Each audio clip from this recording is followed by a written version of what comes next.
ஏதாவது ஒரு கதை இருந்தா சொல்லுங்களேன். ஏதாவது ஒரு கதை இல்ல, ஒரு நல்ல கதை சொல்றேன். அதான் சாமுராய் ஸ்டோரி கதை. இந்த நடந்து வந்துட்டு இருக்காங்களே இந்த 5 பேர் பத்தின கதை தான் இது. அப்படி இவனுங்க யாருப்பா இது? இவனுங்க நடந்து வந்த பூமி அதிரும், மக்கள் கூட்டம் செதறும். இந்த 5 பேரும் அவ்வளவு பெரிய டானா.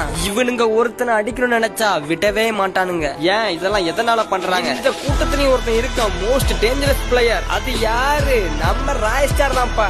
ராய் ஸ்டாரோ ஒருத்தனை அடிச்சு சமத்தியா படுக்க போட்டாரு. எதுக்காக இதெல்லாம் பண்ணிட்டு இருக்காங்க? ஏன் இந்த கூட்டத்துக்கு தலைமை யாரு? ராய் ஸ்டாரா? இல்ல இந்த கூட்டத்துல ஒருத்தனுக்கு மொபைல்ல மெசேஜ் வந்திருக்கு. என்னடா மெசேஜ் இது? ஃப்ரீ ஃபயர் ஈவென்ட்ல நம்ம ராய் ஸ்டார் பண்டல வெளியே விட்டாங்க. அத கேட்ட ராய் ஸ்டாரோ ரொம்பவும் கஷ்டத்துல நடந்து போய்கிட்டே இருக்கான். அப்புறம் என்ன நடந்துச்சு அங்க? அவனுடைய நண்பர்களை அவனை பார்த்து நக்கலா சிரிக்க ஆரம்பிச்சிட்டாங்க. எந்த இடம் பார்த்தாலும் ராய் ஸ்டார் பண்டல் ஈவெண்டோட போஸ்டர் தான்.